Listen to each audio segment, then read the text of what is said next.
Ustedes. Los saludo nuevamente con el mejor de los ánimos. Sean bienvenidos, señoras y señores, ingenieros e ingenieras, socios, participantes, invitados, colegas académicos y amigos que nos acompañan.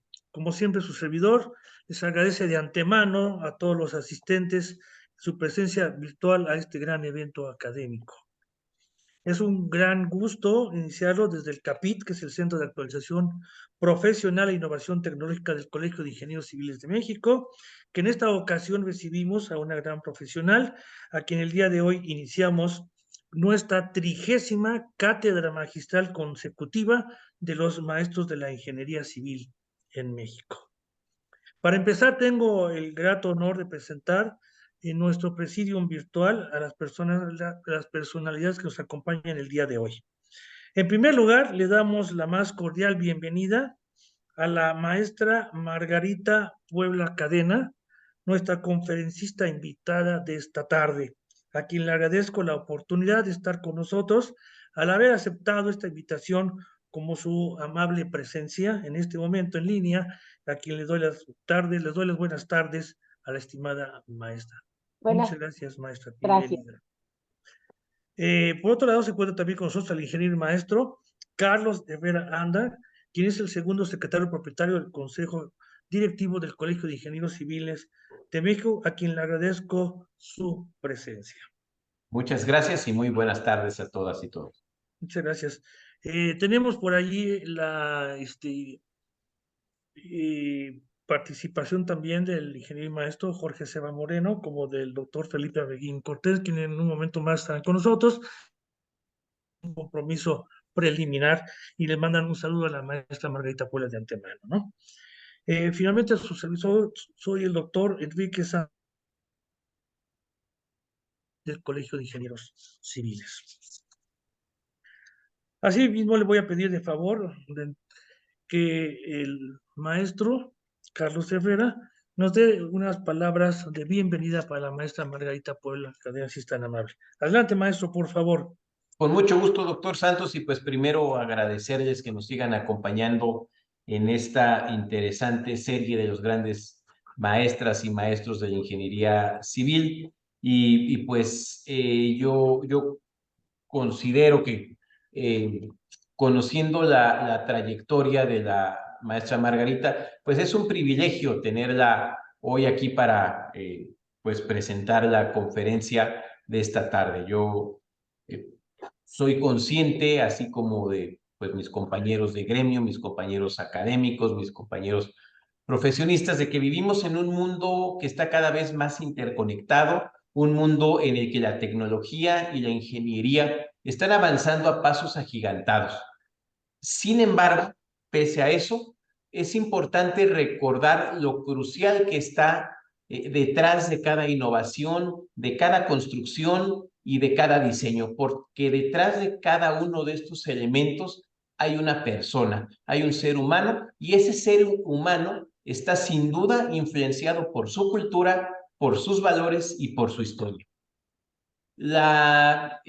El motivo de esta conferencia es, del tema que se nos presenta esta tarde, es tener presente que aunque a veces pasa desapercibido, es un tema esencial para la formación integral de las ingenieras y los ingenieros. Hoy en día en todas las universidades se habla de la formación integral, pero hay que hacerlo patente, hay que hacerlo consciente y hay que llevarlo a cabo. La importancia de la cultura en la formación de los ingenieros. La pregunta que hay que poner sobre la mesa es ¿por qué es esencial que nuestras ingenieras y nuestros ingenieros no solo sean expertos en matemáticas, en física, en programación, sino que también tengan una profunda comprensión y una profunda apreciación de lo que son las culturas del mundo, de la historia y de las humanidades? Esa es la pregunta que pondría sobre la mesa. Para abordar este tema tan relevante, pues es que hoy la maestra Margarita, una profesional destacada en el campo de la ingeniería civil, pero también destacada en la docencia, en la transmisión de conocimientos, pues nos compartirá su visión, nos compartirá su experiencia sobre sobre cómo la cultura se encarga de moldear, se encarga de enriquecer y se encarga de dar profundidad a la formación de las ingenieras y los ingenieros. Yo le quiero agradecer a la maestra Margarita la visión que nos va a compartir esta tarde, pero sobre todo yo le quiero agradecer a nombre de las ingenieras y los ingenieros que ha formado, que siga ejerciendo esta noble labor, esta noble función que es la docencia, eh, eh, que sigue moldeando no solo en el aspecto técnico, sino también en el aspecto cultural, en el aspecto de los valores a las ingenieras y a los ingenieros. Muchas gracias, maestra Margarita, y gracias, doctor Santos, por la oportunidad de intervenir esta tarde. Gracias, Muchísimas gracias. gracias, maestro Carlos Herrera. Pues yo, sumándome a los comentarios del maestro Carlos Herrera, quisiera mencionar que para el CAPIT, tener una 30ª conferencia magistral en nuestras instalaciones a través de este conducto es una gran satisfacción y es un gran éxito logrado durante los últimos meses de trabajo. Tener a una brillante maestra con la trayectoria que nos ha de alguna manera dejado a través de la historia y que los alumnos seguramente reconocerán es muy importante. El tener gente con esta capacidad y con esta experiencia nos permite sentirnos orgullosos de los académicos que representan la ingeniería civil en México y particularmente la representación del día de hoy de la maestra Margarita, en el sentido de que el género femenino está presente dentro del mundo de la ingeniería civil. No ha sido una profesión que ha quedado exclusivamente sembrando a el género masculino. Tienen una gran experiencia, una gran capacidad para seguir transmitiendo a través de la docencia esos conocimientos a sus alumnos. Reciba de nuestra parte el beneplácito y el espacio que le brinda en este momento el Colegio de Ingenieros Civiles y que en representación del CAPIT estamos abriendo aquí el foro, maestra Margarita Puebla Cadena. Agradezco que haya usted aceptado nuestra invitación en tiempo y forma, que esté con nosotros acompañándonos y que nos pueda precisamente deleitar con sus conocimientos el día de hoy. Para esto me voy a permitir leer la semblanza de la maestra Margarita Puebla Cadena para el conocimiento de todos. Ella es ingeniera civil de la Facultad de Ingeniería de la Universidad Nacional Autónoma de México, licenciada en Pedagogía y maestra en Enseñanza Superior por la Facultad de Filosofía y Letras de la propia UNAM, especialista en terapia breve sistémica por el Instituto Mexicano de Terapias Breves SC, especialista en terapia narrativa, terapia de pareja e hipnoterapia por la Facultad de Psicología de la UNAM. Ha trabajado por más de 40 años como profesora de tiempo completo en el Departamento de Geotecnia y también imparte clases en la División de Ciencias Sociales y Humanidades de la Facultad de Ingeniería de la UNAM. Ha recibido distinciones como la Cátedra Especial Nabor Carrillo de la Facultad de Ingeniería de la UNAM, la Medalla Gabino Barrera en la carrera de Pedagogía, el Premio Manuel González Flores por la Sociedad Mexicana de Mecánica de Suelos y el Premio Sor Juana Inés de la Cruz por su trayectoria en la Facultad de Ingeniería. Es autora de 5 audiolibros sobre la vida cotidiana en la Facultad de Ingeniería, numerosos artículos técnicos, libros de apuntes en la rama de geotécnica. Sus líneas de investigación son la vida cotidiana en la Facultad de Ingeniería, etnografía y la teoría curricular. Maestra Margarita, pues es muy brillante su trayectoria. Y le vamos a dar precisamente el micrófono a partir de este momento para que nos hable de su conferencia titulada La importancia de la cultura en la formación de los ingenieros civiles. Adelante, maestra, si es tan amable. Muchas Bienvenida. gracias. Buenas tardes a todas y a todos. Es un honor que me hayan invitado y pues con muchísimo gusto voy a iniciar la plática del día de hoy. El título de mi plática es La importancia de la cultura en la formación del ingeniero. Les pediría si me pudieran, por favor, ya compartir la presentación.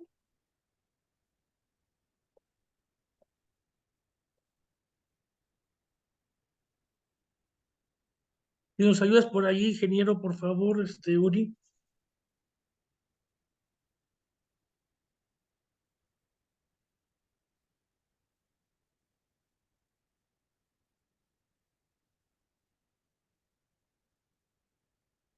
Yo quisiera mencionar que esto de la importancia de la cultura en la formación del ingeniero es en general.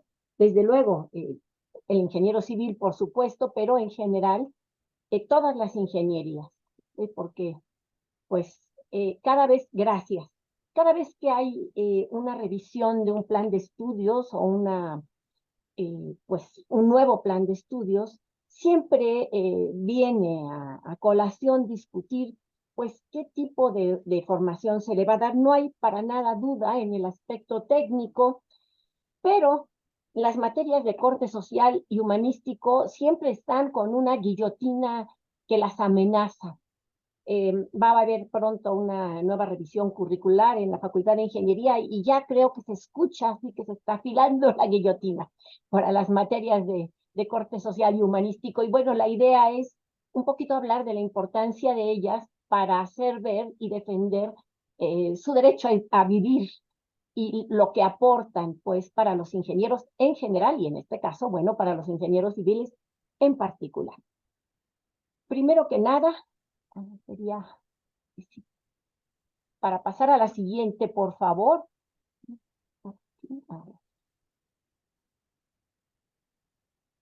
Ah, primero que nada, el ingeniero. Pues el ingeniero, antes que otra cosa, pues es un ser humano. Después es un ingeniero. Hay muchos seres humanos que no son ingenieros, pero no hay ingeniero que no sea ser humano. Bueno, cuando menos hasta ahora.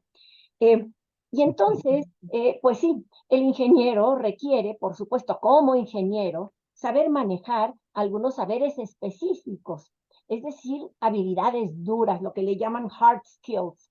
¿Qué son estos? Bueno, son competencias adquiridas o que adquiere a través del estudio o la experiencia, que le permiten estas competencias realizar una labor o profesión y desempeñar con éxito un trabajo, es decir, los saberes muy específicos de las ingenierías. Esto es como ingeniero. Ahora bien, como ser humano, bueno, la cosa es distinta. Como ser humano se requiere un desarrollo integral que comprende, desde luego, conocimientos, pero también valores. Aquí está toda la ética, aspectos morales, también requiere pensamiento crítico, es decir, capacidad de tomar postura frente a ciertos eventos, frente a ciertos conceptos, frente a ciertos hechos y justificar esta postura. Tomo esta posición y decido esto por ABCD. Requiere, desde luego, un desarrollo armónico de diferentes inteligencias, es decir, habilidades blandas, lo que sería soft skills, que son pues combinación de habilidades sociales, de comunicación, de inteligencia social e inteligencia emocional, que permiten a las personas, para empezar, moverse en su entorno.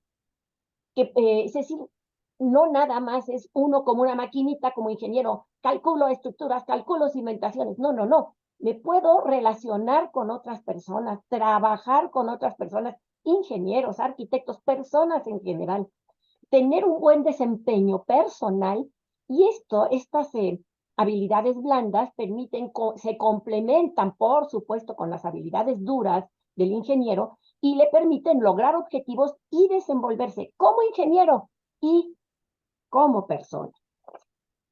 Bien. Bueno. A ver. Siguiente, por favor, porque no veo cómo. Gracias. Bien.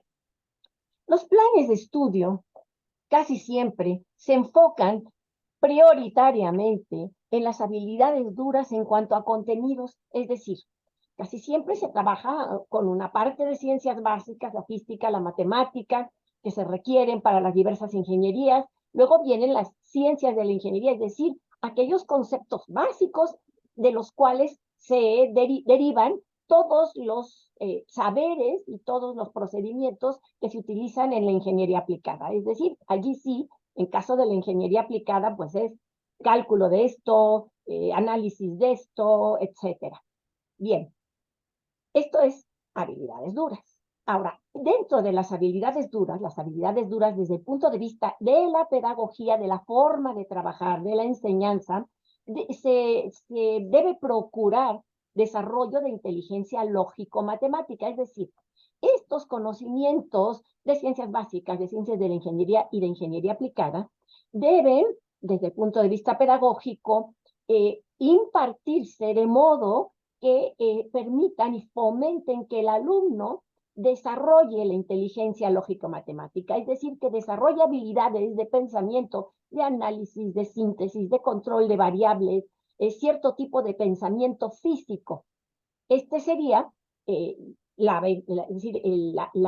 importancia a nivel metodológico del desarrollo de la inteligencia lógico-matemática. Estamos hablando de lo que Howard Gardner en 2004 habló como diferentes tipos de inteligencia. Las habilidades duras estarían muy enfocadas en este tipo de inteligencia. Y bueno, como crítica en general, ¿verdad? Los planes de estudio no le dan suficiente peso o prioridad al desarrollo de las habilidades blandas. Desde luego, a nivel de discurso, pues de lengua todos nos echamos un taco. Ah, no, son muy importantes las ciencias sociales y las humanidades. No, no, no, pues son maravillosas, nos encantan, nos gustan y las amamos. Pero, pues las materias de ciencias sociales y humanidades, de facto, no se les da tanta importancia. De discurso sí. ¿Por qué decimos que no se les da tanta importancia? Porque a pesar de que se les dice que se las ama y que son importantísimas y a todo dar, a la hora de elaborar un mapa curricular, pues utilizan el sistema del tiempo que te quede libre, si te es posible, dedícalo a mí. ¿Dónde nos sobra un espacio? ¡Pum! Ahí la metemos como comodín. No, no, no, este semestre está lleno de las materias realmente importantes. ¿Dónde vas a ponerlas? Pues ponlas en el otro. No, no, no, pues aquí hay un hueco, échalas de allí. O bien se minimizan. Vamos a buscar que sean lo mínimo posible como un mal necesario, tanto en el número de materias como en los contenidos de las materias, como en los créditos que se le dan. Si, por ejemplo, nosotros que tenemos en la Facultad de Ingeniería, y en la UNAM, en el caso de Ingeniería Civil, materias como Cultura y Comunicación, y Literatura Hispanoamericana Contemporánea, Ética Profesional, Filosofía de la Ciencia, Introducción a la Economía, Recursos y Necesidades de México, pues sí, sí, son muy importantes. ¿Dónde las pones? Pues en alguna parte, por ahí donde queden. Y desde luego esto, por una parte con este discurso y por otra, pues hay quien abiertamente dice esto no sirve, quítenlas. Bien, siguiente, por favor. Los argumentos contra las materias de corte cultural son muchos. Primero, no alcanza el tiempo para impartir dichas materias. Tenemos este tiempo de duración de la carrera, no lo podemos modificar, han aumentado porque, bueno, van creciendo las disciplinas y pues lo que tenemos que hacer es quitar lo que menos se necesite, que son ellas, según se establece. No son importantes, pues no son serias, no tienen contenido de física y matemáticas, son de relleno. Hay quien llega a decir que ni siquiera requieren capacidad intelectual. En fin, yo voy a poner un ejemplo que pasó en una revisión de plan de estudios que me tocó a mí cuando yo era consejera por el área de ciencias sociales y humanidades. Algún ingeniero de las áreas duras dijo, esa materia, en el caso la mía, una de las que yo imparto, literatura hispanoamericana contemporánea, ¿qué es eso? Esa no debe existir como obligatoria. No, no, no, me la pongan optativa y de preferencia en otra facultad. ¿Por qué? Pues dos razones básicas, lógicas y diferentes. Primera, ya la cursaron en la prepa o en el CCH. Y segunda, ¿quién va a emplear a un ingeniero solo porque leyó Pedro Páramo? Eso es ridículo. Bueno, pues no cabe duda que eso es cierto, claro. Ya cursaron materias literarias, claro, pero sin embargo no es tan sencillo interpretar y analizar textos. Esto implica pensamiento crítico. Sí las cursaron en la prepa y muchas veces, no siempre porque hay excelentes maestros de literatura, pero muchas veces la gente le pide o se le requiere al alumno, pues nada más resúmenes. No se le ayuda a hacer análisis respecto a análisis temático, análisis psicológico de personajes, ni nada de esto. Hazte un resumen, ¿qué dice? ¿Qué es 100 años de soledad? Pues una cosa muy rara de gente muy loca, y una señora, pues la Úrsula, que se hace chiquita, y quién sabe, unos que se llaman Aureliano y otros José Arcadio, qué sé yo. Bueno, si uno lo ve así, pues la verdad, mejor ni cursarlas. Pero interpretar y analizar textos no es sencillo. De hecho, conviene que esta materia no se curse en los semestres iniciales de la carrera, porque requiere ya un cierto pensamiento crítico y una cierta edad por parte del alumno. Conviene fomentar y practicar, que los alumnos practiquen ambas capacidades, interpretar y analizar, y generar pensamiento crítico a lo largo de la carrera, no nada más en las materias humanísticas, en general, pero muy específicamente pues en las materias de corte cultural. También es verdad, y eso es innegable, que haber leído Pedro Páramo o lo que sea no es requisito alguno para empleo de ingeniero, pues no constituye una capacitación en algo específico. Sin embargo, eso fomenta el desarrollo de la inteligencia lingüística intrapersonal e interpersonal. Y la idea un poquito de esta plática es tratar de ejemplificar esto. Incluso respecto a la inteligencia lingüística, la librería Gandhi tenía, para anunciarse, tenía algunos anuncios espectaculares, y uno de ellos, pues no lo voy a olvidar nunca, porque decía: leer Whale aumenta Whale, tu vocabulario Whale. Y un poquito es esto. Bueno, yo quiero mejorar mi vocabulario. ¿Qué voy a hacer? ¿Aprenderme de memoria el diccionario? No. Leer, que aparte da disfrute y que aparte mejora la inteligencia intrapersonal e interpersonal. Esto un poquito sería la idea de esta charla, pues trabajarlo posteriormente. Siguiente, por favor. Bien. Dados los argumentos que se esgrimieron para quitar literatura hispanoamericana contemporánea, pues yo comentaba en aquella ocasión, cuando esos los mencionaban, que pues esos mismos argumentos son válidos para cálculo diferencial e integral. Ya lo cursaron en la prepa. ¿Y quién va a emplear a alguien por calcular límites y resolver integrales? Entonces, pues quitemos cálculo. No, pero ¿qué está diciendo, maestra? Los duros curriculares alegan, no, esperen. El cálculo es complejo y debe ser impartido en las carreras porque se requiere para trabajar con los fenómenos físicos con los que tratan los ingenieros. Y además el cálculo, si bien no habilita al alumno en cálculo específico de cimentaciones o las estructuras, sí permite el desarrollo de la inteligencia lógico-matemática, pues otro tanto se puede decir de literatura. Entonces este argumento pues no es tal vez tan válido. Siguiente, por favor.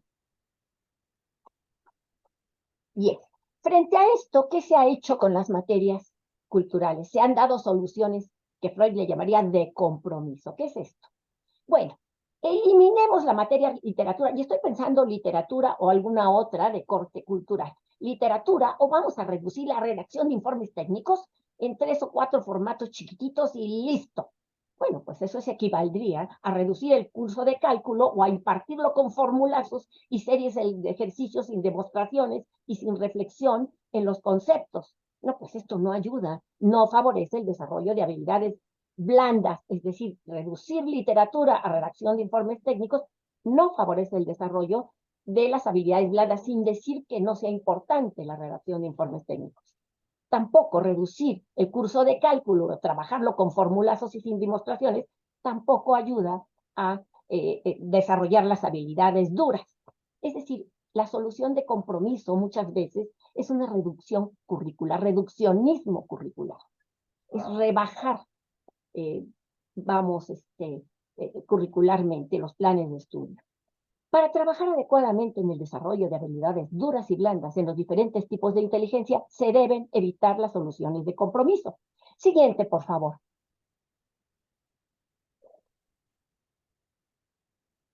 Bien, entonces, ¿qué? Bueno, pues las materias de ciencias básicas, las de la ingeniería y las aplicadas, se deben impartir considerando tiempos adecuados para la comprensión, para la, como diría Piaget, asimilación y acomodación del conocimiento y rigor metodológico, hacerlos con una seriedad en términos pedagógicos. Las materias sociohumanísticas deben orientarse al desarrollo de las habilidades blandas. Y aquí ya es donde entra la cultura. Siguiente, por favor. Bien, antes de entrar en materia, pues, ¿qué es esto de la cultura? Bien, pues hay que hacer algunas precisiones. La cultura, la palabra cultura tiene muchas acepciones. Hay quien me decía, cultura es todo. Un poquito, me gustó un poquito cómo lo trabaja Agustín Laje en su libro La batalla cultural. Él propone varias acepciones de la cultura. Hay una que le llama acepción elitista o jerárquica, que dice cultura pues es como un depósito de conocimientos, gustos refinados y hábitos deseables que los humanos deben adquirir pero bueno, que no todo mundo logra, es decir, la cultura solo la alcanza una élite que llega a cierta jerarquía, según esta acepción. Ahora, otra forma en la que se ve la cultura es como una emancipación del ser humano en función del conocimiento por medio de la educación. Aquí estaríamos nosotros, ¿verdad? Cultura es actividad humana que trasciende las limitaciones de la naturaleza. Es como una actividad civilizatoria, es lo que le llaman la aculturación. Y siguiente, por favor. También está, bueno, la que menciona, desde luego, la acepción antropológica. Desde este punto de vista, que es distinto, dice, cultura pues es una especie de diagrama de cuerpo libre para un ser humano.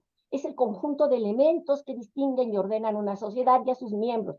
¿Qué es? Bueno, los conocimientos, creencias, arte, moral, leyes, costumbres y toda capacidad o hábito adquirido por el hombre como miembro de una sociedad. Aquello que es su diagrama de cuerpo libre que lo formatea mental, emocionalmente, intelectualmente. Bien, la cultura también es aquello que pertenece a la vida del hombre, pero no como patrimonio genético, sino como patrimonio social, forma y condiciones de la sociedad en la que vive. Es como el ADN, pero social, de su entorno, de su raza, de su lugar. Son las realizaciones sociales que generan las condiciones de vida en las que unos sujetos se desenvuelven. Siguiente, por favor. Bien. Bueno, y finalmente, según los antropólogos Malinowski, Bronislaw Malinowski y Boas, la cultura, pues, se dice, es algo muy sencillo. Red de normas, instituciones y relaciones que tienen efectos sobre la acción humana. Es decir, la cultura es la antítesis de la naturaleza. La parte animal es la naturaleza, todo lo que permea la naturaleza es la cultura, por eso somos animales sociales. Adelante, siguiente, por favor. Bien, ahora pues en esta charla pues voy a hablar de la cultura, pero de una parte de ella que es la literatura. Me voy a enfocar a esto. Partiremos de la definición de cultura de la Real Academia Española, que dice: cultura es el conjunto de conocimientos que permite a alguien desarrollar su juicio crítico. Y consideramos también las dos funciones de la cultura. Permite dar identidad y a la vez regular la conducta humana. Pongamos un ejemplo. Siguiente, por favor. Aquí entremos un ejemplo de esto de dar identidad y regular la conducta humana. Vamos a pensar también en los relatos y en algunos ejemplos de esto. Siguiente, por favor. Se trabaja mucho en la literatura con relatos. Y pensamos, bueno, ¿cómo los relatos? Ante las preguntas existenciales de un ser humano, el ser humano casi siempre pide un relato. ¿Qué soy? ¿Cómo soy? Pide un relato que le permita saber qué es la realidad y cuál es el papel que él juega en el del drama cósmico. Esto lo dice Harari en sus 21 lecciones para el siglo XXI. Nosotros somos seres que piden relatos, requerimos relatos. Los relatos nos permiten construir nuestra identidad y a la vez darle sentido a nuestra vida. Bueno, aunque sean relatos, no necesariamente sobre hechos reales y además incompletos, es decir, ficciones. Siguiente, por favor. Vamos a hacer un ejemplo de todo esto, de cómo dan identidad y cómo dan sentido a la vida. Pensemos en El Quijote, de Miguel de Cervantes, capítulo 58, segunda parte. Habla sobre la libertad. ¿Qué dice? La libertad, Sancho, es uno de los dones más preciosos que a los hombres dieran los cielos. Con ella no pueden igualarse los tesoros que hay sobre la tierra, ni los que el mar encubre. Por la libertad, así como por la honra, se puede y debe aventurar la vida. Por el contrario, el cautiverio es el mayor mal que puede venir a los hombres. ¿Cómo da identidad y cómo da sentido? Aquí tenemos un ejemplo clarísimo cómo da sentido a la vida cuando cuando Don Quijote habla de la libertad. Siguiente, por favor. Otro ejemplo. Fausto de Goethe, en el Parlamento final, dice: sí, a esta idea vivo entregado por completo. Es el fin supremo de la sabiduría. Solo merece la libertad lo mismo que la vida, quien se ve obligado a ganársela todos los días. Y de esta suerte, rodeados de peligros, el niño, el adulto y el anciano pasan bien aquí sus años, no seguros, es cierto, pero sí libres y en plena actividad. Habla de la libertad, aunque a costa de la seguridad, que son preguntas existenciales, pues, importantísimas en el ser humano. Siguiente, por favor. Otro ejemplo. Vamos a pensar en el caso William Shakespeare, la tragedia de Romeo y Julieta, acto quinto. Cuando ya murieron Romeo y Julieta, el príncipe, pues habla habla con Montesco y con Capuleto y dice, habla de una carta, dice: narras en esta carta los incidentes de los amores, la noticia de la muerte de Julieta, y aquí escribe Romeo. Dice Romeo que adquirió de un pobre boticario un veneno con el que vino a esta cripta, decidido a morir y reposar al lado de su amada. ¿Dónde están esos enemigos? Capuleto, Montesco, mirad qué castigo ha caído sobre vuestros odios. Los cielos han hallado modo de destruir vuestras alegrías por medio del amor. Y yo, por haber tolerado vuestras discordias, perdí también a 2 de mis parientes. Todos hemos sido castigados. Y esto habla de los enconos eternos entre familias, que también se pueden ser enconos internos entre pueblos. Cualquier semejanza con cosas que están sucediendo no es mera coincidencia. Siguiente, por favor. Otro ejemplo. Otelo, el moro de Venecia. Al final, Otelo ya mató a Desdémona, se va a matar. Y dice: cuando en vuestras cartas narréis estos desgraciados acontecimientos, hablad de mí, o sea, de Otelo, tal como soy. No atenuéis nada, pero no añadáis nada por malicia. Si obráis así, trazaréis entonces el retrato de un hombre que no amó con cordura, sino demasiado bien. De un hombre que no fue fácilmente celoso, pero que una vez inquieto se dejó llevar hasta las últimas extremidades. Es decir, él habla de que no fue fácilmente celoso. Esto cuando alguien ha cometido una cosa atroz, como matar, en un homicidio pasional. Bueno, de eso habla la literatura, y esas son las partes humanas que trata. Siguiente, por favor. Bueno, hay 2 grandes vías en la comunicación humana: la vía racional, de tipo argumentativo, que es consciente, esto la trabajamos con razones, y por lo mismo la rebatimos con razones. Pero también está la vía emotiva. Esta es emocional, esta va directo a las emociones y directo al inconsciente. Al ser inconsciente, no puede ser rebatida, y por lo tanto se presta a que sea manipulada, a la manipulación. La publicidad es experta en esto.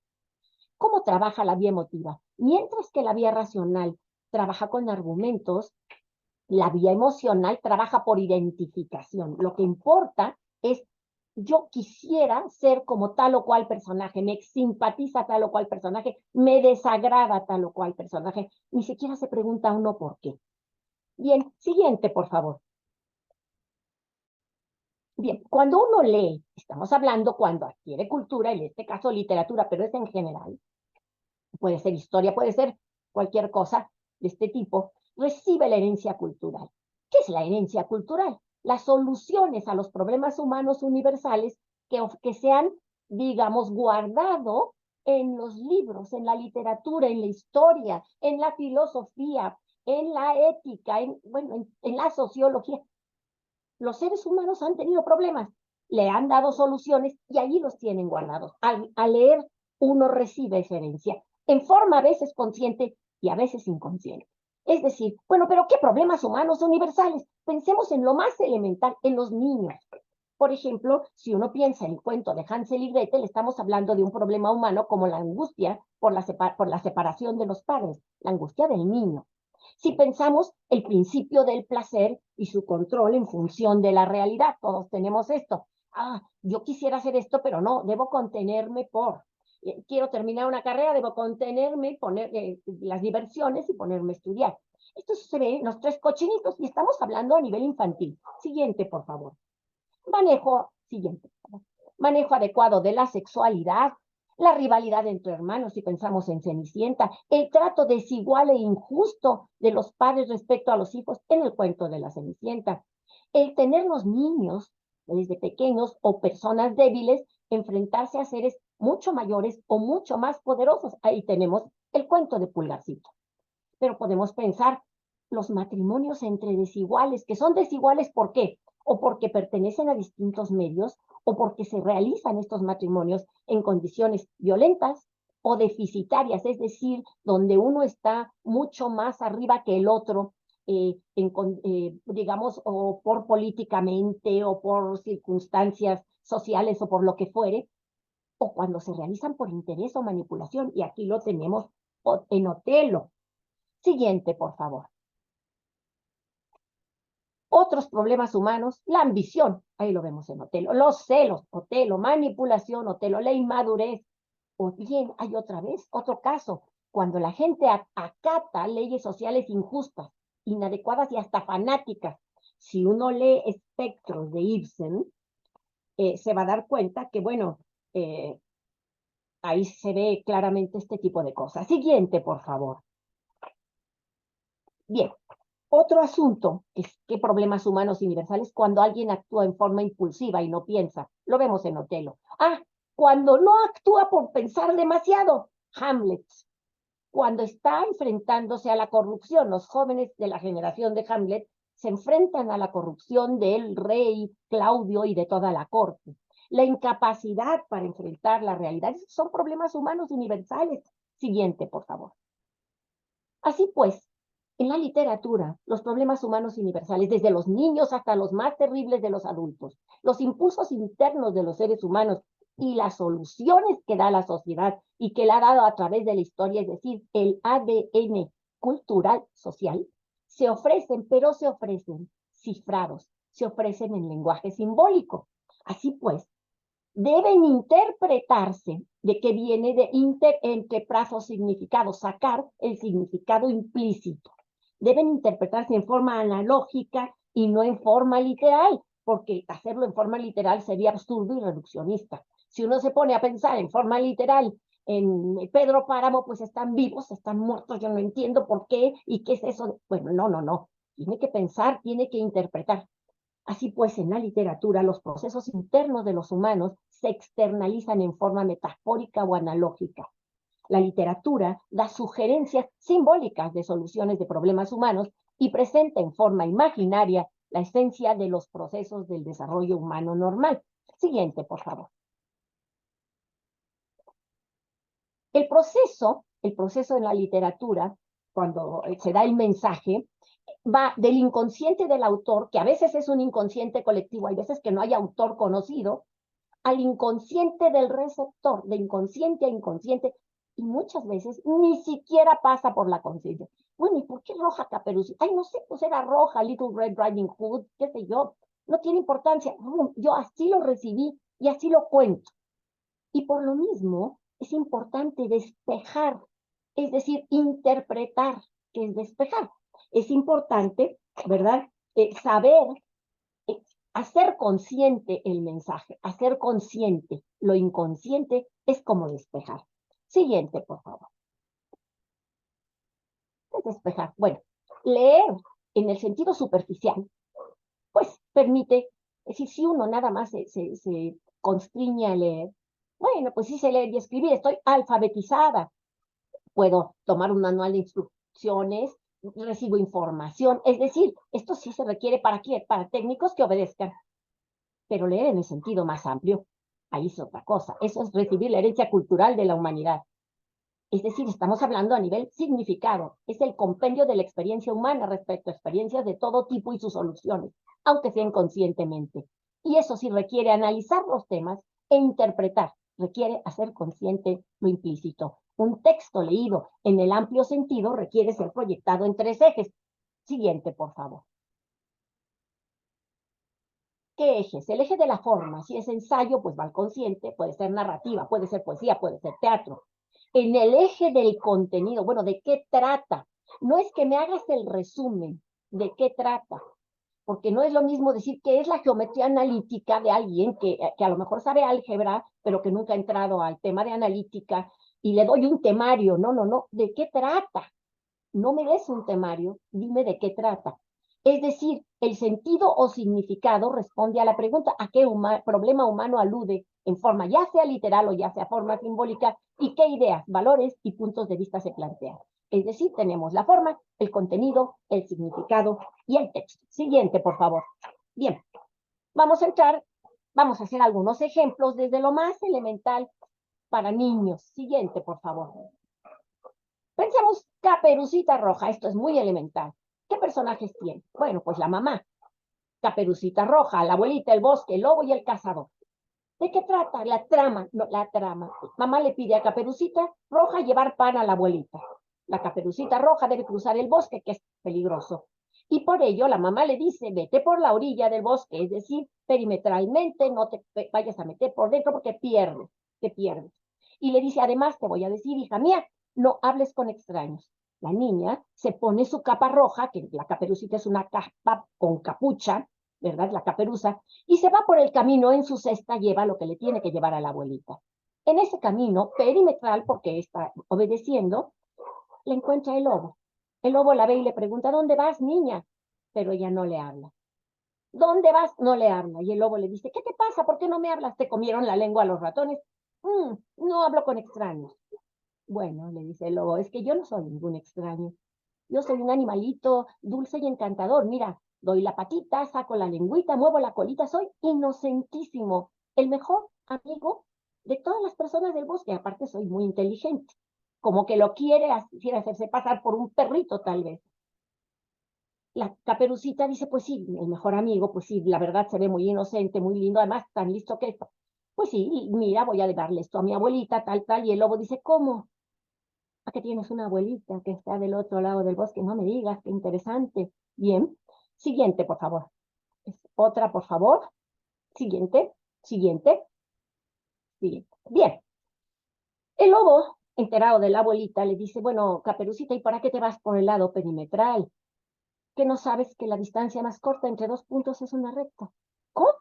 Sí, sí, sí, tu mamá, es que yo obedezco, claro, debes obedecer a tu mamá, pero ella no sabe este asunto de la distancia más corta, la sorpresa que se va a llevar cuando llegues antes. La convence, se va por dentro del bosque y el lobo, que conoce los atajos, llega antes con la abuelita y se la traga viva, se disfraza de abuelita.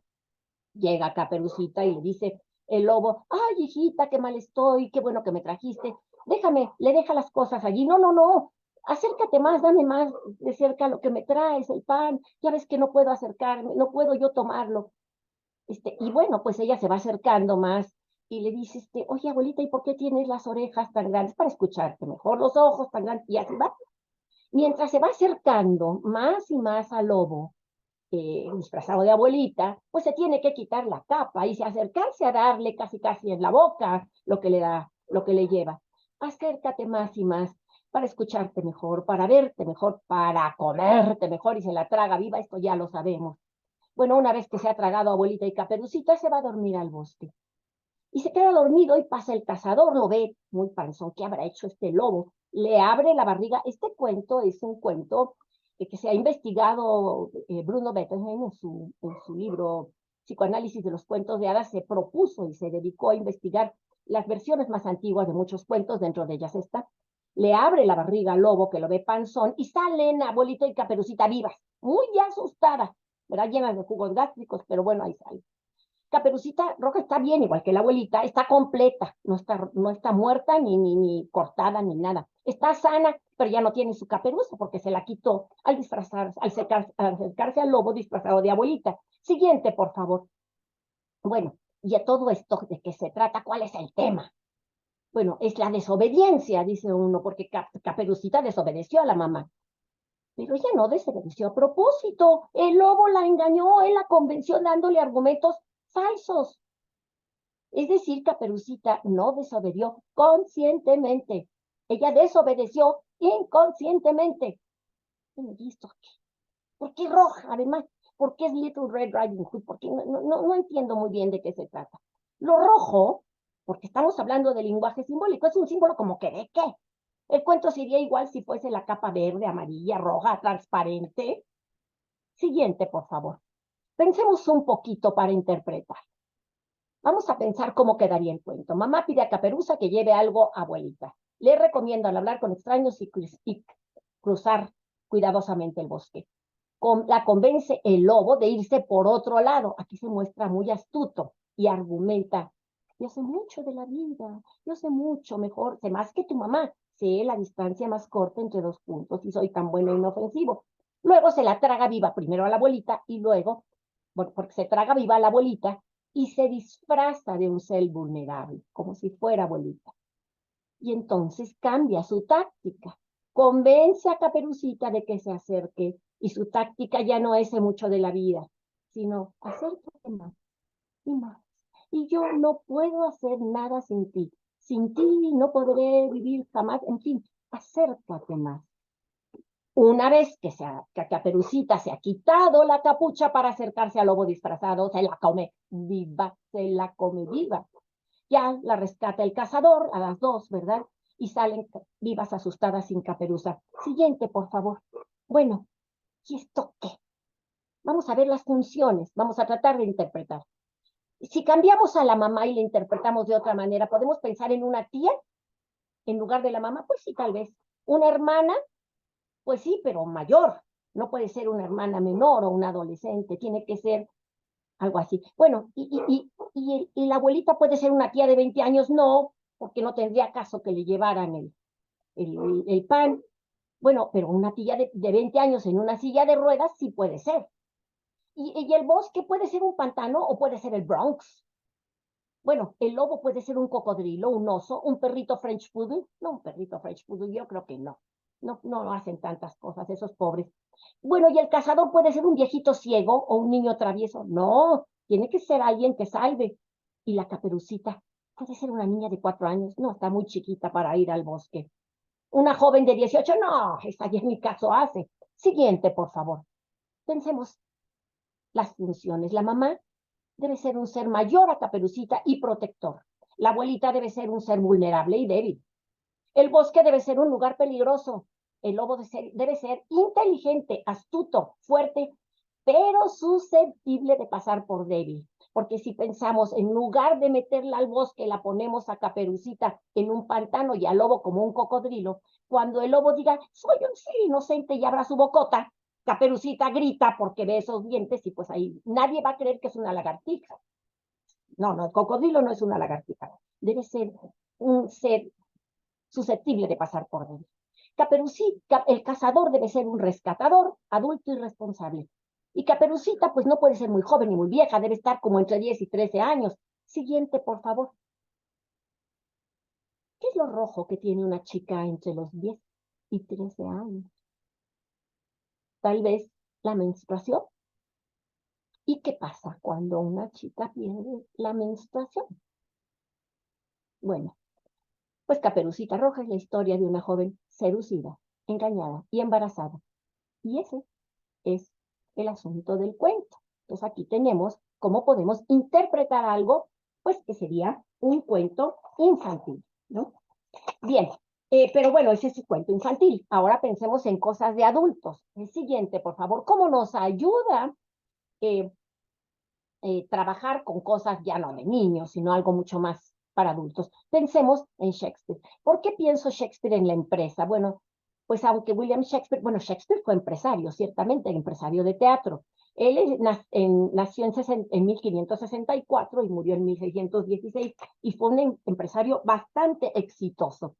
Shakespeare tiene cantidad de obras, pero las obras pueden leerse desde varios puntos de vista. Puede hacerse un resumen de ellas, puede leerse de ellas la lección que dan en lo personal, pero también se puede sacar incluso lecciones para la empresa. Los ingenieros como empresarios algo podrán sacar de Shakespeare. De veras servirá leer este señor para que sirva a ingenieros que lo que quieren es ser empresarios. Veamos. Siguiente, por favor. Siguiente, por favor. Antes de entrar en materia, pensemos en teoría dramática.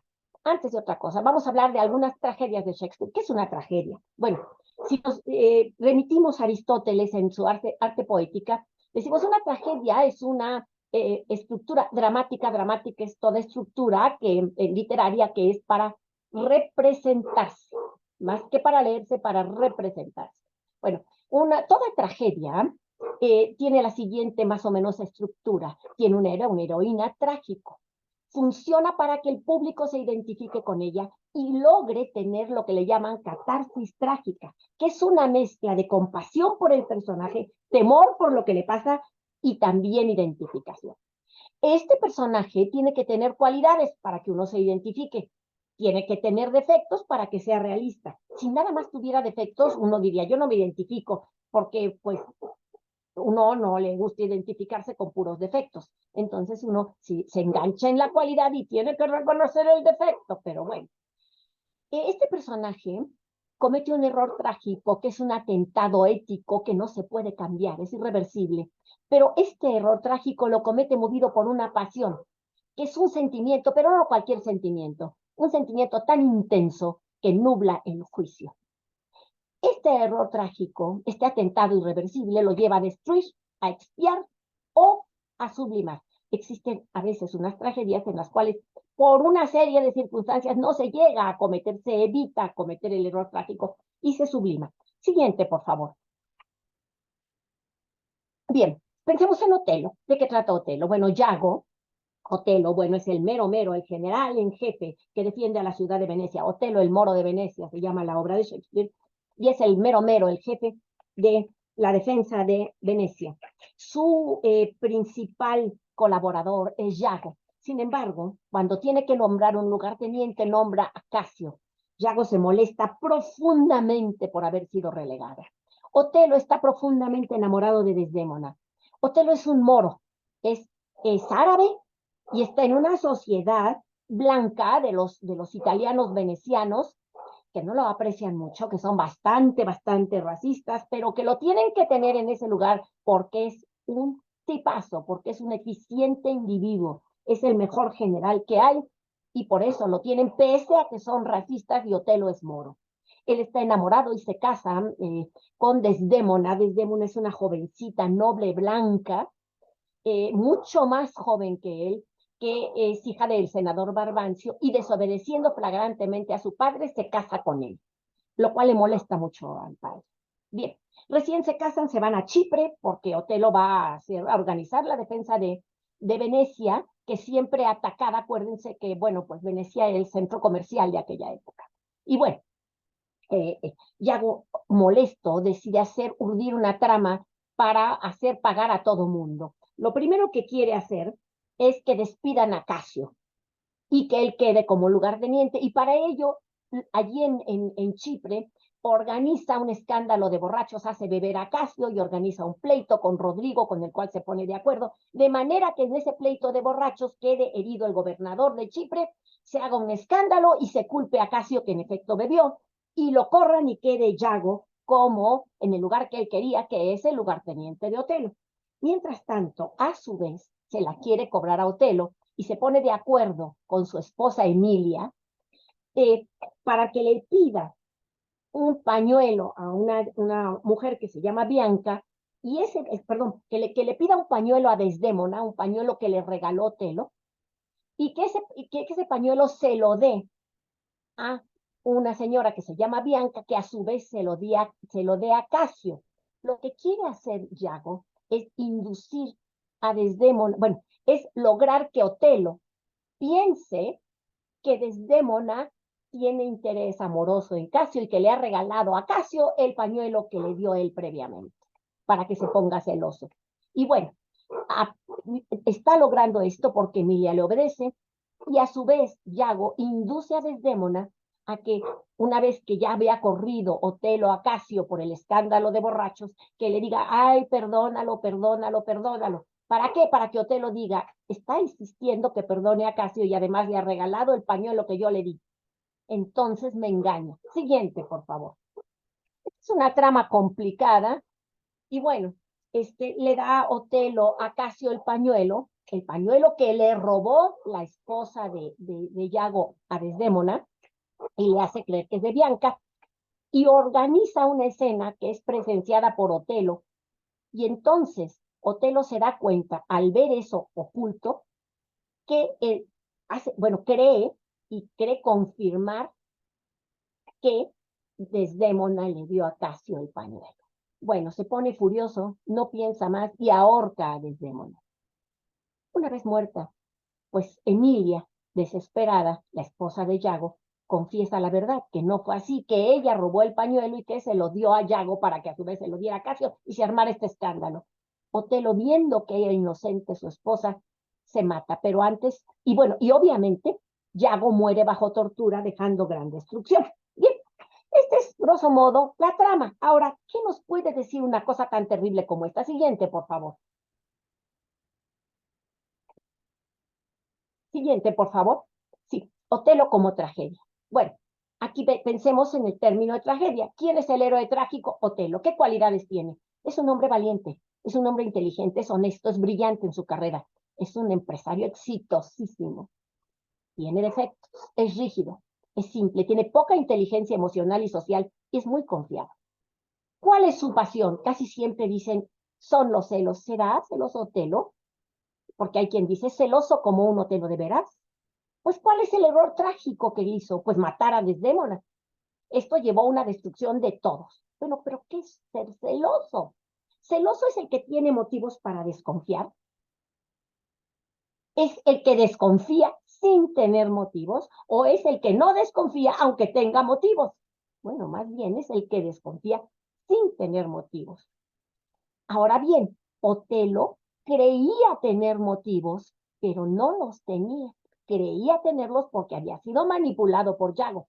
Es decir, más que los celos, es la envidia y los celos, pero no de Otelo, sino de Yago, que estaba celoso de Casio por haber sido nombrado lugarteniente en su lugar y de Otelo por ser el mero y el exitosísimo Moro, general Moro de Venecia. Siguiente, por favor. Siguiente, por favor.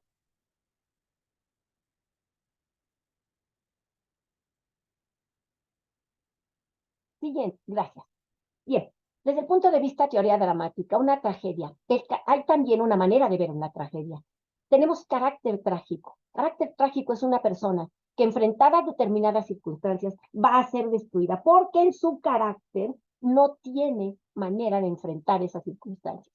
Puede no tener pasión, como en este caso.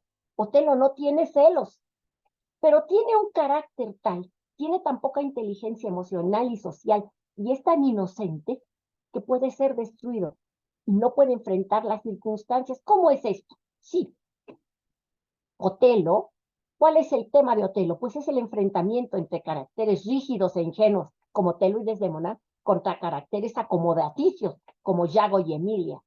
Yago es un genio, es un individuo brillantísimo desde el punto de vista social. Es un genio del mal, es malicioso, es un excelente conocedor del ser humano, inteligente y profundamente manipulador. Es perverso, ideal para hacer pomada a personas, aunque sean muy capaces intelectualmente como Otelo, pueden ser víctimas de personas de este tipo. Es decir, la venganza de Yago es la siguiente. Si Otelo descarta a Yago por Casio, Casio le hace creer a Otelo que él, Otelo, es descartado por Casio ante Desdémona. Qué cosa más perversa. Y aquí tenemos esta forma de trabajo de Yago. Siguiente, por favor. Ahora, bueno, esto nos dice, esto podría pensarse pues como un ejemplo de un crimen pasional.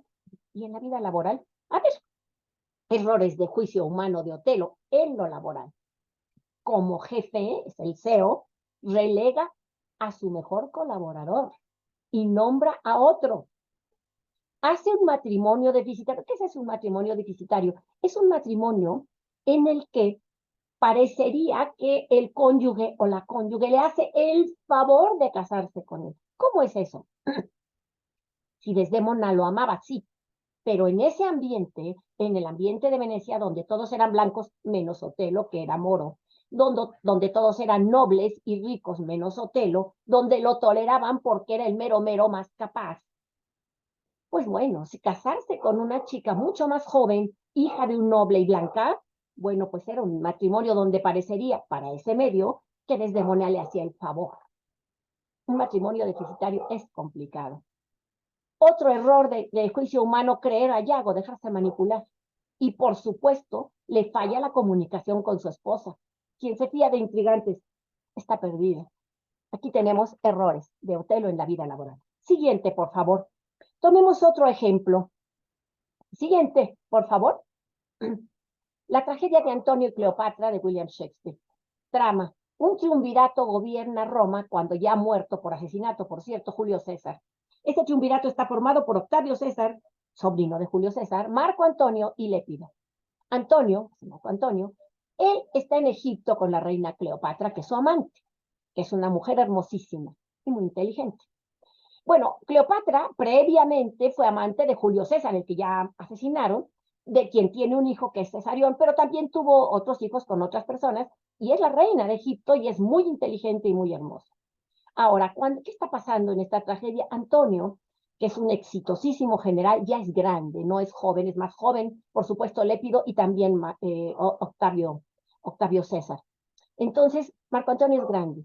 Marco Antonio tiene toda una historia, él ha sido un tremendo guerrero y por lógica, por edad y por su currículum como guerrero, tendría que ser el sucesor natural de Julio César. Lo sabe Octavio César, que es muy cerebral y dice, por lo pronto en este triunvirato se deshace del Lépido mediante argucias políticas y dice, pues aquí ya lo que me queda es deshacerme de Antonio. Voy a buscar o tener que pelear con él para tener el poder absoluto en Roma. Y bueno, para esto, pues regresa Antonio, deja Egipto, regresa a Roma y le propone a Octavio César que se case con su hermana Octavia para que afiance la unión de Antonio con Octavio César y pues ya no haya pugnas, según Octavio César. Y así lo hace. Antonio se casa con Octavia. Siguiente, por favor. Bien, pero una vez que se casa, tan pronto se casa, inmediatamente se regresa a Egipto con Cleopatra y abandona a la esposa Octavia, lo cual le da el pretexto a Octavio César para pelear y declararle la guerra. Octavio César entonces va hacia Egipto a pelear contra Antonio. Es muy importante saber, lo hace ver Shakespeare, por tierra las superioridades de Antonio, por mar las superioridades de Octavio César. Sin embargo, Antonio, desoyendo los consejos de sus generales, decide pelear por mar. Y bueno, Antonio, además, a petición de Cleopatra, acepta que ella presencie la batalla. Bueno, Cleopatra ve la batalla, se asusta, se horroriza, se molesta y decide regresar a Egipto. Y Antonio, para no dejarla sola y en peligro, la sigue y abandona a sus soldados y su puesto de general. Obviamente, Antonio pierde la batalla y gana Octavio César. Finalmente, Antonio se suicida ante todo esto, ante la pérdida, ¿verdad?, de la batalla y ante todo, pues la desvergüenza, la deshonra, ¿verdad? Se suicida aventándose al estilo romano sobre su espada. ¿Y qué hace Cleopatra viéndose en esta situación? Se suicida también, ella se pone que la pique una serpiente venenosa, porque ella primero intenta buscar que la perdone Octavio César, pero se entera y se da cuenta que Octavio César no la va a perdonar y que se la va a llevar a Roma para exhibirla y hacer un escarmiento público de ella, y entonces antes que esta humillación se suicida. Siguiente, por favor. Bien, ¿cómo se ve Antonio y Cleopatra como tragedia? El héroe es Marco Antonio. ¿Qué cualidades tiene? Es un gran guerrero, valiente, generoso, un orador de primera. Pues hay un parlamento, un discurso de Marco Antonio ante César que es considerado como una de las obras mayores de la oratoria. Tiene un enorme poder de convocatoria, es alegre, seductor. ¿Qué defectos tiene? Pues es un hedonista, es disipado, es bebedor, le gusta la buena vida. Error trágico, bueno, pues la batalla de Actium, es decir, donde peleó en circunstancias de desventaja, desoyó el consejo de sus generales y abandonó su ejército para seguir a Cleopatra. Esto lo llevó a la destrucción. Siguiente, por favor. Siguiente, por favor. Sí, bien, veamos qué nos puede decir en la vida laboral. ¿Qué errores de juicio cometió Antonio? Ser un jefe ausente por motivos personales. Siempre estaba en Egipto. Hacer alianzas inconvenientes. ¿Cómo se casa con Octavia? Digo, si andaba ya con Cleopatra, ¿no? y a la que amaba. Toma decisiones erróneas por exceso de confianza. Se sabía muy buen guerrero y se le fue la confianza. No escuchar a sus subordinados, no escuchar, pelear por mar cuando su fuerza estaba en tierra. Mezclar la vida laboral con la personal, permitiendo que Cleopatra presenciara la batalla de Actium y abandonar su trabajo y a su gente. Siguiente, por favor. Bien, dentro de esto hay lo que le llaman la lección de Ventilio. Fíjense, Ventilio es un general de Antonio, enviado por Antonio a pelear contra los partos, y es vencedor. Y uno de los oficiales, llamado Silvio, de los oficiales de Ventilio, le dice, oye, ya se fueron, están huyendo los partos, tú mejor síguelos y deshazlos, y así seguro que Antonio te va a premiar. Y Ventilio le dice, no, un subordinado brilla en exceso con rapidez, mejor no hacer nada que conseguir demasiada fama con acciones heroicas cuando nuestros jefes están lejos. Yo podría hacer más en provecho de Antonio, claro que sí, pero eso lo ofendería. Y con la ofensa, mi gesta iría a los perros. A mí no me conviene brillar. El prototipo Ventilio, cuando se tiene un jefe que quiere brillar él solo, como era Antonio, y no quiere ver brillar a los demás, más vale tener un perfil bajo. Siguiente, por favor. Bueno, a todo esto, ¿qué dice Shakespeare? Siguiente, por favor. Circunstancias y errores de juicio. Caso de Otelo, relegar a quienes lo han apoyado. Dejarse manipular, ausencia de malicia, fallas de comunicación con su esposa. Siguiente, por favor. Caso Marco Antonio, ausentarse por motivos personales, alianzas inconvenientes, exceso de confianza, no escuchar, mezclar laboral, personal, abandonar el trabajo. Siguiente, por favor. Finalmente, pues aquí tenemos ejemplos de todo esto y bueno, la bibliografía. Antes que otra cosa, quería decir lo siguiente, claro, pues la idea fue presentar ejemplos de cómo si uno analiza un poquito y piensa un poquito en la literatura, desde las cosas más elementales como Caperucita hasta pues cosas mucho más complejas como son las obras de Shakespeare y pasando por lo que ustedes quieran, pues se puede tener, aunque no sea conscientemente, a nivel inconsciente, y si uno analiza pues a nivel consciente, muchísimas lecciones que le sirven en su vida personal, pero también en su vida empresarial. Entonces, pues esta es la idea, hacer pues una ejemplificación, insistir en esto. Pero bueno, los duros curriculares siempre dicen, no, sí, es muy bonito esto, pero de todas maneras, mejor hay que meter otra materia de termodinámica. Bien, y para esto, pues, ¿quién lo alega? Pues lo alegan los grandes doctores de la ingeniería, doctores en ingeniería mecánica, doctores en eléctrica, electrónica, doctores. Y pues nosotros en humanidades de pronto decimos, qué doctor nos defenderá a nosotros los de la cultura, los humanistas? Pues tenemos, abajo de la manga, tenemos un doctor que habla de esto. Y voy a permitirme leerles algo de lo que ha dicho este doctor. Dice, quiero atacar la idea de que la escuela deba enseñar directamente ese conocimiento especial y esas habilidades especiales que se han de utilizar posteriormente y de forma directa en la vida. Las exigencias de la vida son demasiado múltiples para que resulte posible esta formación especializada en la escuela. Y aparte de esto, considero criticable tratar al individuo como una herramienta inerte. La escuela debe siempre plantearse como objetivo que el joven salga de ella como una personalidad armónica y no como un especialista.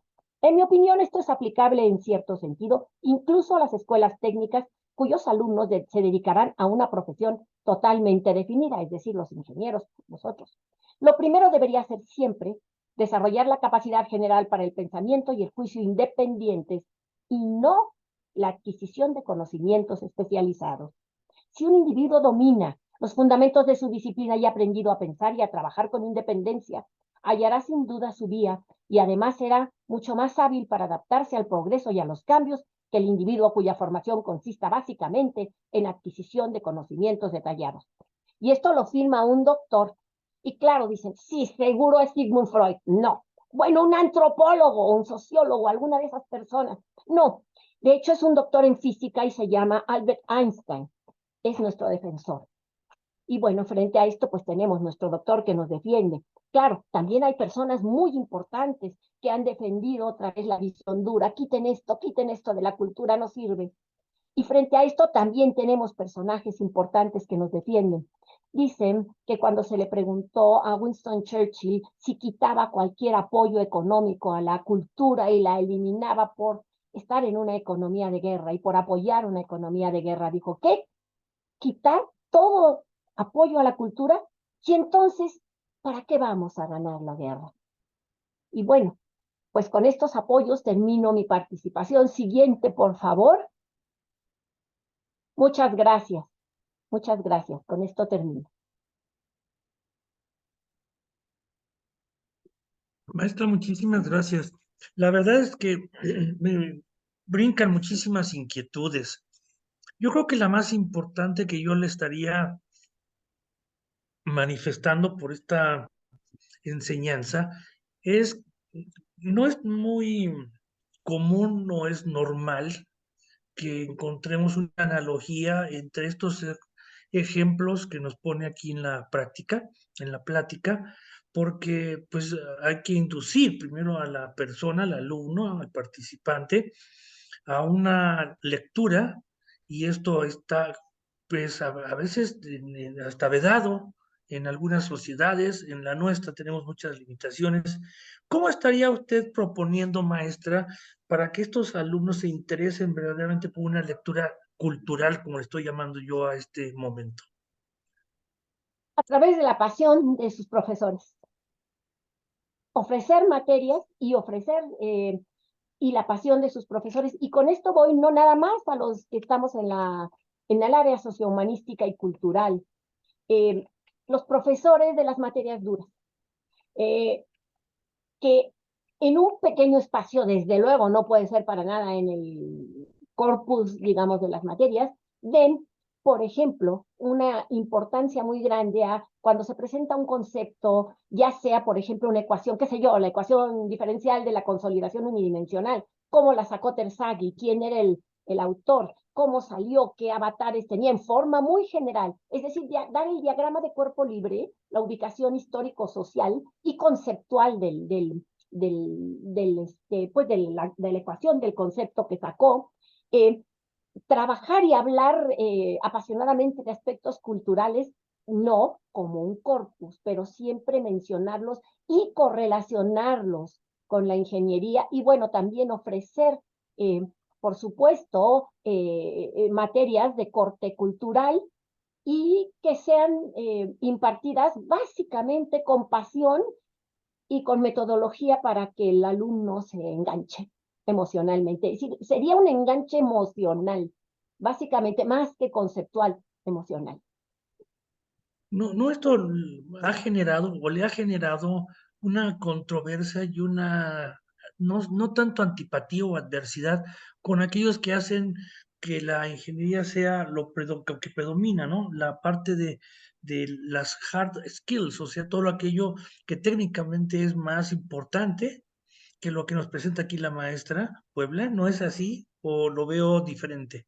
No, no, de hecho siempre lo sabrá y yo creo que no hay plan de estudios en lo que esto no suceda. Sin embargo, ayuda mucho el pensar que a la hora de, digamos, contratar a una persona, un ingeniero, pues se le contrata no nada más para que haga el cálculo, sino que tiene que saber defender el cálculo, tiene que saber defender su proyecto, vender su proyecto incluso, hablar con otros colegas, ya sea de la misma profesión o de otras profesiones, con sus jefes, con los clientes y venderlos. Y muchas veces las quejas que hay es que existen otras instancias donde se forman ingenieros que fomentan desarrollo de otras habilidades y que esto les permite puestos mejores, a veces con menor calidad técnica, pero a veces igual, pero puestos mejores. Entonces, una de las cosas que es importante mencionar es eso, pero además, el aspecto humano. Es muy frecuente que las personas que nada más se está formando el individuo, la persona, la mujer, el hombre que se está formando puramente en hard skills, a la hora de desenvolverse en la vida, se encuentra con que no sabe qué hacer cómo hacer las cosas, no nada más cómo vende un proyecto, no nada más cómo presenta un currículum, no nada más cómo defiende un cálculo, cómo defiende, no nada más cómo se relaciona, sino cómo vive, cómo son sus relaciones personales, cómo son sus relaciones familiares, cómo son sus relaciones con sus compañeros y compañeras de trabajo, cómo son sus relaciones de pareja. Y entonces pasa que se siente mal, que tiene problemas y que, bueno, llega a terapia, yo lo puedo decir, llega a terapia. ¿Y por qué? Pues tengo problemas en mi trabajo. Ah, y entonces, ¿por qué? Bueno, yo tengo muy bien mis hard skills, pero no me sé relacionar. O, ¿sabe qué? Sí, me va muy bien en esto, pero tengo muchos problemas y mis problemas personales me están afectando mi situación laboral. Y dice, nada me han enseñado los años, siempre caigo en los mismos errores. Bueno, esto ya es, no has desarrollado parte de inteligencia emocional, social, intrapersonal e interpersonal. Allí está la cuestión de la importancia de esto. Claro, hay que saber verlo porque pues muchas veces hay personas que no lo pueden ver, casi siempre cuando no lo pueden ver se debe a que pues están en un loop, digamos, de este tipo, ¿no? Digo, como pacientes, pues es muy bueno porque seguramente asistirán, pero a lo mejor tienen más problemas, ¿no? Pues nada, muy interesante. No creo que sea muy complicado, pero de los que han pasado por preparatoria y que han llegado a la ingeniería civil, no han tenido necesariamente los mismos programas de estudio y todas estas, pues, muestras de que se puede relacionar con la parte humanística, la parte social, la parte cultural con la ingeniería civil en las habilidades técnicas. Yo creo que es complicado desde el punto de vista de que pues muchas veces no leímos lo mismo, a lo mejor no leyeron Pedro Páramo, leyeron a lo mejor una obra de Gabriela Mistral o quizás de algún autor mexicano, pero en un momento dado no estamos hablando de que eso necesariamente se empate. Pero yo creo que aquí hay mucho que nos puede decir la maestra. ¿Cómo invitamos a los futuros ingenieros civiles, inclusive ya titulados y por supuesto con experiencia, a que tomen o retomen esta parte que me llama mucho la atención, que de conjunto las habilidades eh, blandas no sean nada más ser líder, ¿no? O la comunicación. Yo creo que hay muchas cuestiones de conducta, de comportamiento, de interpretación, de lectura reflexiva que estuve escuchando y creo que vale la pena considerarlo. ¿Cómo lo percibe, maestra, en ese sentido? Bueno, a través de invitarlos a leer, pero a leer en el sentido más profundo, eh, círculos de lectura, pero no nada más de lectura, a leer historia, a leer sociología, qué sé yo, todo tipo de, bueno, incluso lectura, y es muy importante también que se lea toda la historia del conocimiento, la historia de cómo nacieron los conceptos, a través de esa invitación muy específica, pero también a través de las materias, es decir, que los profesores de las hard skills eh, den contexto. Si un profesor habla de un concepto y le da un contexto, es muy diferente. Es decir, es muy diferente, por ejemplo, pensar que uno va a trabajar la ecuación diferencial de la consolidación unidimensional, es decir, el cálculo de asentamientos, a decir, aquí está la ecuación diferencial de la consolidación, cuyas soluciones, esta dan 10 ejemplos, es muy distinto a decir, bueno, ¿qué es esto? ¿Qué pasó? ¿Quién era Terzaghi? ¿Cómo la sacó? ¿Cómo trabajó? ¿Qué le pasó? Bueno, ¿y esto qué tiene que ver con qué? Bueno, jóvenes, vámonos a visitar el Palacio de Bellas Artes, veamos que no estaba hundido. Bueno, pues, ¿cuál es la historia del Palacio de Bellas Artes? ¿Cómo se construyó? ¿Cómo se cimentó? ¿Cómo se fue hundiendo? ¿Qué pasó? Al ir haciendo todo este tipo de cosas que pueden ser una visita que tiene que ver con el laboratorio, que tiene que ver con conocer el campo, que tiene que ver con un poquito de historia del concepto, de historia del autor, no nada más llegar y plantear la ecuación y 100 ejemplos, sino cómo se generó el modelo matemático, pensarlo un poquito. Es decir, en la metodología didáctica está la invitación. Esto requiere una formación del profesor y también, por supuesto, una pasión del profesor y de la profesora, claro. No, muy interesante, maestra. Tengo por aquí una observación que nos hace Fernando Aquigua. Dice, Por eso, en otros lados, Finlandia, se está pensando que la educación ya no es una carrera, sino que uno puede comenzar con una preparación y desarrollarse en lo que diríamos es una carrera diferente. ¿Qué opina al respecto, maestra? Pues no conozco exactamente cómo se esté haciendo, pero sí, tiene uno que ser flexible, tiene uno que ser flexible. En general, pues muchas veces se trabaja en forma tal vez muy rígida y y se considera esto es hard skill, no puede estar unido con lo otro. No, pues todo de hecho está concatenado y la formación del docente tiene que permitirlo, ¿no? Tiene que permitirme que estar amplia, amplia. Además, yo creo que lo importante de ver la cultura es verla más que nada como un goce, como una diversión. Y, lo que uno aprenda viene como consecuencia, porque finalmente está hecha para pasar de inconsciente a inconsciente y uno aprende inconscientemente, no necesita despejarlo. Claro, si lo despeja y lo analiza mucho mejor, pero esto ya requiere cierta madurez, pero si no, basta que uno le cuente un cuento de Caperucita a un niño y le dice, oye, vamos a ir al bosque. Inmediatamente el niño dice, ¿y hay lobos? Esto queda, vamos, queda directo, no necesita uno hacer la explicación. Tampoco va a ir uno a un kinder a decir, la verdad es que Caperucita trata de esto y esto. No, no, no, no, no. Entra directo. Ahora, es ideal que cuando uno tiene cierta madurez y cierta posibilidad, pues hacer la interpretación. Pero el adquirir la cultura tendría que ver básicamente con disfrutarla. Es un goce, un placer. Sí, porque él no tiene ninguna oportunidad o ningún interés, entonces la cultura la ve como algo singular y no como algo integral, algo que vale la pena vincularlo, pues obviamente a muchas cosas de la vida, ¿no? Que son importantes. Aquí tenemos un buen comentario que es del maestro Rodrigo Murillo. Dice, muchas gracias, Margarita. Claro el mensaje, necesitamos más cultura en el más amplio sentido, ¿no? Yo creo que esto es muy difícil muchas veces de aceptar, pero digamos, en nuestra actual sociedad hemos visto un cambio en donde no vemos una motivación exactamente a la lectura, sino al revés, una inhibición y una rebeldía quizá, soy muy exagerado a lo mejor, pero no hay esa intención de comprar un libro, de leer un libro, ni aun que se lo regalen a uno, no, pues está muy grueso, no, está muy complejo, ¿no? Y si vamos viéndolo desde el punto de vista de lo que nos acaba de platicar la maestra, pues obviamente hay que buscarle la reflexión, el contenido analítico, desmenuzar la lectura y ver la parte positiva de todo el contenido. Es más, creo que en esta forma en que lo presenta maestra, yo veo que hasta el mismo autor podría no haber visto lo que vimos ahorita, ¿eh? Porque son percepciones, es otra etapa, es otra cultura, es otra visión, es otro momento de vida inclusive, ¿no?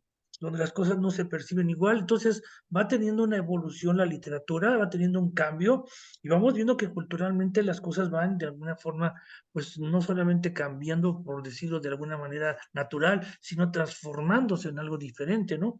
A mí me parece que la enseñanza que nos está dejando la maestra en este momento es precisamente que invitemos precisamente a los jóvenes, a los candidatos a ser ingenieros civiles, a que se preparen más. Estas son habilidades que muchas veces no las conocemos porque no las desarrollamos y nos conformamos con habilidades técnicas de saber sumar y multiplicar o dividir o hacer alguna otra habilidad numérica, cuantitativa, pero dejamos a un lado que muchas veces van a ser los que den un ejemplo, los que necesitan un equipo, los que van a ser los líderes, los que tienen que saber comunicar, y no solamente es decir, pues yo soy el jefe, creo que eso ya debe empezar a cambiar o de desterrarse como una idea que sigue existiendo, que sigue existiendo. Maestra, ¿qué mensaje nos deja a los jóvenes esta presentación del día de hoy para que sientan, o quizá a los que menos jóvenes son, o los que ya no somos jóvenes, pero valdría la pena dejar una huella en este momento, maestra? Bueno, que la cultura es muy importante, habilita para muchas cosas, pero básicamente eh, que la idea es apostarle al disfrute y lo que da viene solo. Es decir, no se trata de decir me propongo hacerme una persona muy hábil en cuestiones, qué sé yo, en soft skills o tal. Sí, se sabe que esto va a aportar. Lo importante es el disfrute. Yo voy a meterme a esto, a empaparme de esto, a disfrutar, a apasionarme con esto, por la pasión pura. Y lo demás viene como consecuencia. Desafortunadamente. Tengo aquí un par de comentarios de Joel Gutiérrez Arroyo. Nos dice dos conceptos: generación de cristal y enajenación tecnológica, ¿no? Yo creo que es muy cierto en cierta forma, en cierta manera, pero también la tecnología impulsa, ¿no? Creo que hay muchas cosas que no perdamos de ninguna manera de vista, ¿no? Dice Alejandro Parra, dice: felicidades, buena reflexión, muy cierto que todas las áreas del conocimiento tienen una relación muy importante y son muy similares para el desarrollo de habilidades del pensamiento. Es muy cierto, digo que hay muchas cosas que hay que tomar en cuenta.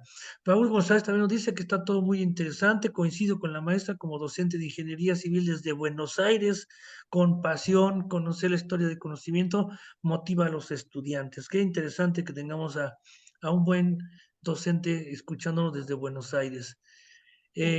Aquí Rocío Villa, es un placer escuchar a la maestra Margarita y un honor para mí haberla tenido como maestra, Rocío Villa. Qué detalle tan hermoso, ¿no? Creo que nos deja un buen sabor de boca, maestra. Es un tema que se sale de lo convencional, rompe ciertos tabúes de que todo tiene que ser técnico. Yo creo que estamos ingresando o entrando a un mundo totalmente distinto, pero muy importante. Yo quisiera, en nombre del CAPIT, del Colegio de Ingenieros Civiles, pues agradecerle muchísimo su intervención.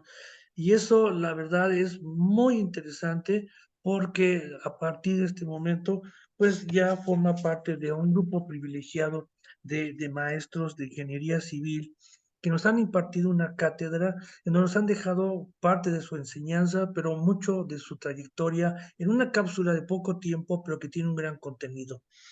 Yo como representante de aquí del CAPIT, muchas veces es difícil encontrar gente que tenga pues, ese sentido no solamente técnico, sino humanístico, que rebase lo que ya tenemos más o menos una idea y un conocimiento, sino que va más allá de aquello que en un momento dado a veces uno ni se imagina.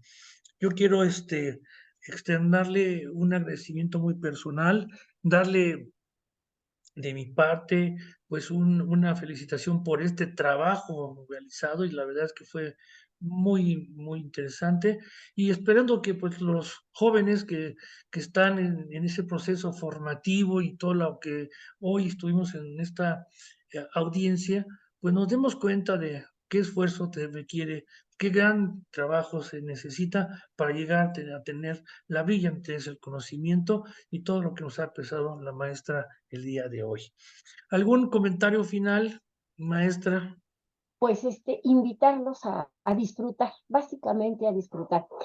Respecto de la generación de cristal y todo esto de la imaginación, sí es muy importante. Y ahí, bueno, otra recomendación, pues todo lo que es el trabajo de Zygmunt Bauman, de Leonid Donskis, todo el trabajo de Slavoj Žižek, todo esto podría hacerse toda otra plática sobre qué está pasando con estas generaciones, la famosa generación líquida, y todo esto de los jóvenes y cómo eh, entrar y trabajar con ellos, que están, digamos, que serían lo que le llaman la generación líquida, y que están en una situación diferente y tienen toda una concepción diferente, pero no por eso ajena, y cómo la cultura también aporta en este aspecto, ¿no? Yo creo que, pues muchas gracias y ojalá esto sirva para, pues, emocionar a las personas y pues alentarlos a la cultura en forma general.